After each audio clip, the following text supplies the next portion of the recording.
Bismillahirrahmanirrahim. Saya kasih contoh teman-teman, ada satu doktor ngajar di Ummul Qura, Dr. Muhammad, semoga Allah jaga beliau. Saya pernah mendengarkan salah satu kaset ceramahnya luar biasa gitu. Dia kasih contoh, dia bilang ada seseorang, jazakallah khair, ada seseorang di Saudi, teman dia, salehnya luar biasa ibadahnya. Dia bilang, sholat malamnya gak kehilangan, sholat 5 waktu selalu on time, selalu menjaga istiqomah di jalan Allah, halal-halal, haram-haram. Satu waktu dia lamar seorang wanita dan diterima lamarannya. Pada saat sudah mau menikah, gitu kan, kurang lebih ditentukan jadwal, kalau saya tidak salah itu 3 bulan dari waktu itu akan menikah. 2 bulan atau 1 bulan sebelum pernikahan, tiba-tiba perempuan ini batalin pernikahan. Tiba-tiba batal pernikahan, nggak jadi nikah. Laki-laki ini bertanya kepada calon mertuanya, ada apa? Saya juga nggak tahu. Ditanya perempuan ini oleh orang tuanya, kenapa nak? Malu keluarga? Enggak, pokoknya saya nggak mau nikah sama laki-laki ini. Bersikeras si perempuan tidak mau nikah. Kata Dr. Muhammad, dia bilang, saya setiap kali ketemu sama teman saya ini, teman saya selalu berdoa. Saya dengar doanya, ya Allah kembalikan wanita ini pada saya suka sama dia. Luar biasa merengeknya sama Allah, gitu kan.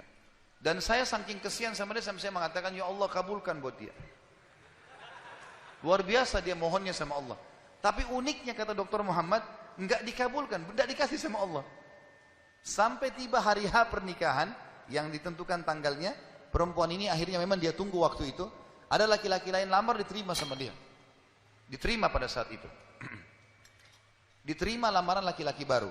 Waktu sudah menikah sama laki-laki itu, si orang soleh ini, temannya Dr. Muhammad, berhenti berdoa. Ya selesai, jadi istrinya orang, nggak boleh kita doa lagi kan. Maka Dr. Muhammad mengatakan, saya justru bertanya-tanya pada saat itu, di mana bentuk kasih sayangnya Allah kepada teman saya? Dia sudah soleh, janji Allah baik, mestinya dia dapat yang dia mau. Kenapa di sini luput? Nah ini yang saya bilang di poin ke-11, Allah selamatkan dari kerugian dan bahaya. Ternyata dia bilang, justru setelah perempuan itu nikah sama laki-laki yang jadi suaminya sekarang, saya baru tahu bentuk kasih sayangnya Allah pada teman saya.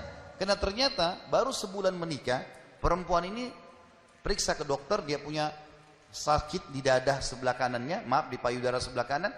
Dokter memvonis kena kanker payudara yang kronis, harus dipotong.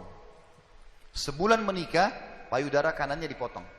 Bulan kedua, kanker itu sudah menyebar ke payudara kiri dan dipotong dua-duanya dalam 2 bulan pernikahan. Bulan ketiga, ini kejadian nyata. Bulan ketiga, ternyata perempuan ini punya masalah di urat saraf di bagian otak belakangnya, sehingga membuat kedua matanya buta. Dan bulan keempat, wanita ini meninggal dunia. Kata dia, Dr. Muhammad bilang, subhanallah, kalau teman saya yang jadi suami dia, maka dia tidak akan menikmati pernikahan. Tapi Allah selamatkan dia dengan caranya. Jadi kadang-kadang ada yang luput dari kita. Kita sudah mohon sama Allah, Allah belum kasih. Kalau Allah tidak kasih, teman-teman, yakin itu baik buat kita. Jangan sangka buruk sama Allah. Sebaliknya, kalau kita minta sesuatu yang besar kepada Allah, tidak ada yang mustahil. Yang penting kita merengek dan manja kepada Allah.